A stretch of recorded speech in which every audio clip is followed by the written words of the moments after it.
थोड़ी देर बाद देश की सुप्रीम अदालत का आदेश तय करेगा कि समलैंगिक विवाह को भारत में कानूनी मान्यता मिलेगी या नहीं।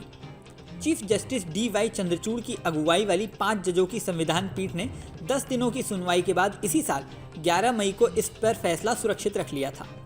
समलैंगिकों को शादी का अधिकार देने के पक्ष में कोर्ट में 1.5 दर्जन से ज़्यादा याचिकाएं दी गई थीं। इस वीडियो में हम आपको बताएंगे कि दुनिया के किन देशों में सेम सेक्स मैरिज वैध है, भारत में इसे कानूनी मान्यता देने में क्या अड़चन है, इसके पक्ष में क्या दलीलें हैं और इसके विरोध में क्या बातें कही जा रही हैं। साल 2018 में भारत में समलैंगिकता को अपराध की श्रेणी से बाहर कर दिया गया था। इस फैसले के बाद 2 वयस्कों के बीच आपसी सहमति से बने समलैंगिक संबंध अपराध नहीं रह गए, लेकिन समलैंगिक जोड़ों को शादी का अधिकार नहीं दिया गया।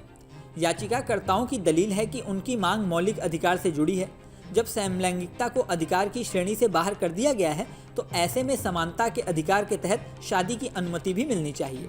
हालांकि सुनवाई के दौरान सुप्रीम कोर्ट ने कहा था समलैंगिक संबंधों को मान्यता देना विधायिका पर निर्भर है, लेकिन सरकार को यह सुनिश्चित करना होगा कि समलैंगिक जोड़ों को बिना शादी सामाजिक एवं अन्य लाभ और कानूनी अधिकार दिए जाएं। अदालतें युवाओं की भावनाओं के आधार पर किसी मुद्दे पर निर्णय नहीं ले सकती। केंद्र सरकार शुरू से आखिर तक समलैंगिक विवाह को कानूनी मान्यता देने की मांग का विरोध करती रही है। सरकार ने कहा कि यह न केवल देश की सांस्कृतिक और नैतिक परंपरा के खिलाफ है, बल्कि इसे मान्यता देने से पहले 28 कानूनों के 158 प्रावधानों में बदलाव करते हुए पर्सनल लॉ से भी छेड़छाड़ करनी होगी। केंद्र सरकार इसे पश्चिमी विचार और शहरी सोच बताती है।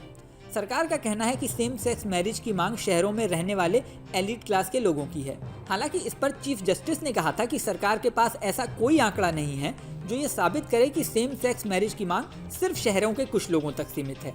भारत में विवाह को हिंदू विवाह अधिनियम, ईसाई विवाह अधिनियम, मुस्लिम विवाह अधिनियम और विशेष विवाह अधिनियम के तहत बांटा गया है। इनमें से कोई भी समलैंगिक जोड़ों के बीच विवाह से संबंधित नहीं है। याचिका में स्पेशल मैरिज एक्ट और हिंदू मैरिज एक्ट के प्रावधान को चुनौती दी गई है। इन कानूनों में विपरीत लिंग की शादी को मान्यता है। याचिकाकर्ता ने इसे चुनौती देते हुए सेम सेक्स मैरिज की मान्यता देने की गुहार लगाई है। याचिका में कहा गया है कि स्पेशल मैरिज एक्ट लिंग के आधार पर भेदभाव करता है और यह गैर संवैधानिक है। भारत में समलैंगिक विवाह को वैध करने की मांग लंबे से उठ रही है, लेकिन देश के सांस्कृतिक और सामाजिक ताने बाने और चली आ रही मान्यताओं के चलते देश की बड़ी आबादी इस पर खुलकर बात नहीं कर पाती। लेकिन दुनिया में 34 ऐसे भी देश हैं जहां समलैंगिक विवाह को कानूनी मान्यता दी जा चुकी है। इनमें से 10 देशों में कोर्ट के जरिए फैसला आया है, तो 24 ऐसे देश हैं जहां विधायी प्रक्रिया से सेम सेक्स मैरिज को मान्यता मिली है। साल 2001 में नीदरलैंड में सबसे पहले समलैंगिक विवाह को वैध बनाया गया था। ताइवान पहला एशियाई देश था जिसने सेम सेक्स मैरिज को कानूनी मान्यता दी थी। कनाडा में 2005 में और दक्षिण अफ्रीका में साल 2006 में समलैंगिक विवाह को मंजूरी दी गई। साल 2010 में अर्जेंटीना समलैंगिक विवाह को अनुमति देने वाला पहला लैटिन अमेरिकी देश बना था। फ्रांस में 2013 से समलैंगिक विवाह वैध है। इंग्लैंड और वेल्स में 2014 से, अमेरिका में 2015 से और जर्मनी में 2017 से सेम सेक्स मैरिज जायज़ है।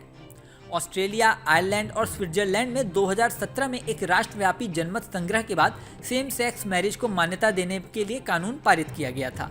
Finland, New Zealand, Iceland, Denmark, Chile, Norway, Spain और बेल्जियम जैसे देशों में भी सेम सेक्स मैरिज को लीगल कर दिया गया है। हालांकि कुछ देश ऐसे भी हैं जहां सेम सेक्स मैरिज घोर अपराध की श्रेणी में आता है। Pakistan, Afghanistan, UAE, Qatar, Iran, Somalia और उत्तरी नाइजीरिया के कुछ हिस्सों में सेम सेक्स मैरिज को लेकर बेहद सख्ती है। अफ्रीकी देश युगांडा समेत कई मुल्कों में समलैंगिक विवाह के लिए मृत्युदंड तक की सजा का प्रावधान है। एक रिपोर्ट के मुताबिक 71 देश ऐसे हैं जहां समलैंगिक संबंधों पर जेल हो जाती है। इस वीडियो में फिलहाल इतना ही। जल्दी नया वीडियो लेकर आपके सामने फिर आएंगे। बने रहें न्यूज़ नेशन पर।